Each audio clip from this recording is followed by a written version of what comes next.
قال اللہ تعالیٰ فی کتابہ المحکم و خطابہ المتقن و قولہ الحسن بسم اللہ الرحمن الرحیم الحمد للہ رب العالمین۔ منچ پر تشریف فرما عزت مآب محترم سوامی آنند گری جی مہاراج،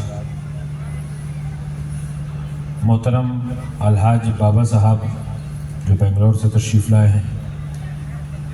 مفتی طاہر حسین صاحب قبلہ مدظ اللہ العالی، محترم جناب منگو سنگھ تیاگی صاحب، اور جو میرے سامنے بزرگ نوجوان طالب علم مائیں بہنیں بیٹھی ہوئی ہیں، سبھی کی خدمت میں آداب، نمسکار، جے ہند۔ محفل بہت خوبصورت، بہت حسین، بہت اچھی سجی ہے، اور جو جس محفل کا فرمانا ہوتا ہے وہ پروانہ اس محفل میں خود ہی کھنچ کے چلا آتا ہے۔ اس محفل میں بہت بہت دور سے سفر کر کے، جس کی دور حاضر میں نہیں بلکہ ہر زمانے میں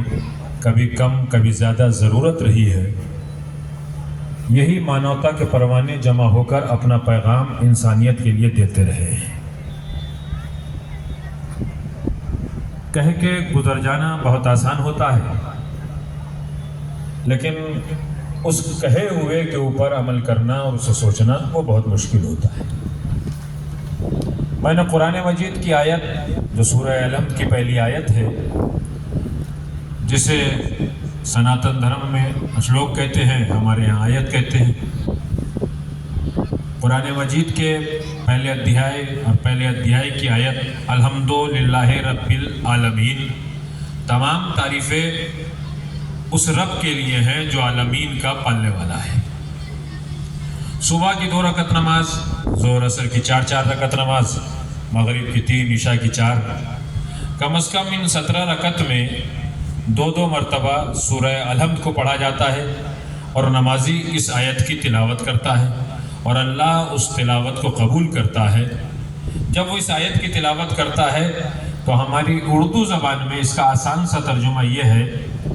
کہ اللہ عالمین کا رب ہے، ایشور عالمین کا پالنے والا ہے، پرماتما عالمین کا پالنے والا ہے۔ اگر سچا اور اچھا انسان ہے اور وہ اس آیت کو پڑھتا ہے تو اللہ کی طرف سے ہدایت اس کے دل میں اتر چکی ہے نور کی شکل میں، کہ اب دنیا میں فرقوں میں بانٹنا، مذہبوں میں بانٹنا، دھرموں میں بانٹنا، یہ کھیل اللہ والے ایشور والے کا نہیں ہوتا ہے، بلکہ شیطان والوں کا کام ہوتا ہے کہ انہیں مذہبوں میں بانٹ کر اپنی دکانوں کو چلایا جائے۔ یہ ہم نماز میں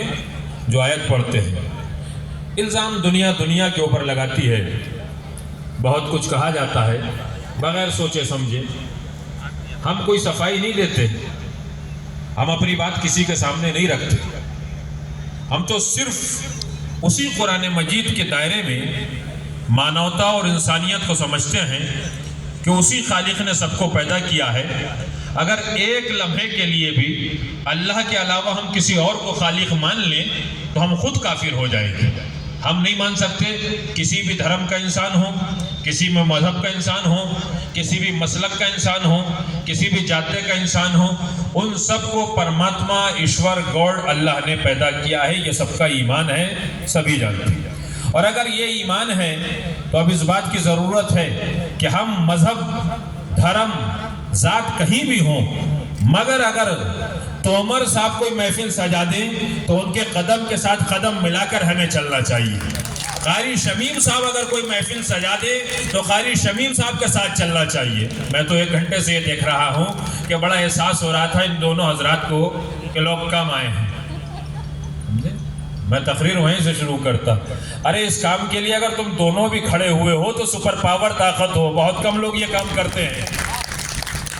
اگر آپ دو بھی، اور آپ دو کے ساتھ تو یہ منچ پہ اتنی حسین ہستیاں بیٹھی ہوئی ہیں، اور ان کے سامنے ان سے زیادہ خوبصورت یہ سننے والے بیٹھے ہوئے ہیں کہ جو پوری دنیا کو بتانا چاہتے ہیں کہ ہم نفرتوں کو مٹانے کے لیے آئے ہیں، محبت کو پھیلانے کے لیے آئے ہیں۔ ہمارا کام محبت پھیلانا ہے، ہمارا کام محبت پھیلانا ہے تو میں تومر صاحب اور قاری شمیم صاحب سے گزارش کرتا ہوں کہ بہت تیزی کے ساتھ اسٹیج پہ چلے آئیں، اس لیے کہ یہاں کے سوامی سنت آپ دونوں کو بلا رہے ہیں، اس لیے کہ آپ بدھائی، مبارکباد، تہنیت، محبت، پیار کے مالک ہیں، اس لیے کہ آپ نے ایسی بزم اور ایسی محفل سجائی ہے تاکہ تمہارا نام پوری دنیا میں جائے۔ اور پروگرام شروع ہونے سے پہلے ان دونوں کے بارے میں پوری میڈیا کے ذریعے سے یہ پیغام جا چکا ہے کہ انہوں نے وہ محفل سجائی ہے، اور محفل سجائی جس سے ہم انہیں بدھائی پیش کرتے ہیں، مبارکباد پیش کرتے ہیں۔ بہت زوردار تالیاں پیٹیے، زبردست طریقے تالیاں بجائیے، نعرہ تکبیر کے ساتھ، نعرہ تکبیر، نعرہ تکبیر، اللہ اکبر، ہندوستان زندہ باد، ہندوستان زندہ باد۔ انہوں نے یہ بزم اور محفل سجائی ہے، اور میں تو اپنی طرف سے یقین دلا سکتا ہوں اور سب کو اپنی طرف سے یقین دلانا ہے کہ آپ کی محفل جہاں سجے گی وہاں کامیاب ہوگی۔ اصل مانوتا یہی ہے، اصل پیار یہی ہے، اور اللہ ایشور پرماتما آپ کو ہر خوشی میسر فرمائے اور ہر پریشانی آپ کی دور ہو۔ ہم سوامی سنت، مولانا مفتی، مولانا بابا، حاجی، صوفی، سیاسی لیڈر، ادھیکاری، وکیل، ادھیوکتا سب تمہارے ساتھ ہیں۔ کیوں؟ اس لیے کہ تم وہ کام کر رہے ہو کہ جو بڑے بڑے مولانا سوامی سنت نہیں کر رہے ہیں، گھروں میں بیٹھے ہوئے۔ پیغام انسانیت ہمارا پہلا فریضہ ہے۔ بس آخری بات کوٹ کر کے کسی دوسری کتاب، دوسرے گرنتھ کی طرف نہیں جانا چاہتا، نہ میں کسی وید کی بات کروں گا، نہ گیتا کی بات کروں گا، نہ بائبل کی بات کرنا ہے، نہ صحیح بخاری، نہ صحیح مسلم، نہ ابن ماجہ، کسی کتاب کی نہیں۔ بس قرآن مجید کو جا کر کوٹ کر لیجیے۔ قرآن مجید میں مسلمان کا لفظ کتنی جگہ ہے اور انسان کا لفظ کتنی جگہ پہ؟ 300 سے زیادہ مقامات کے اوپر خالق کائنات نے انسان کا ذکر کیا ہے، اور یہ بتایا ہے کہ ہم نے سب سے اچھا انسان کو پیدا کیا، سب سے خوبصورت انسان کو پیدا کیا۔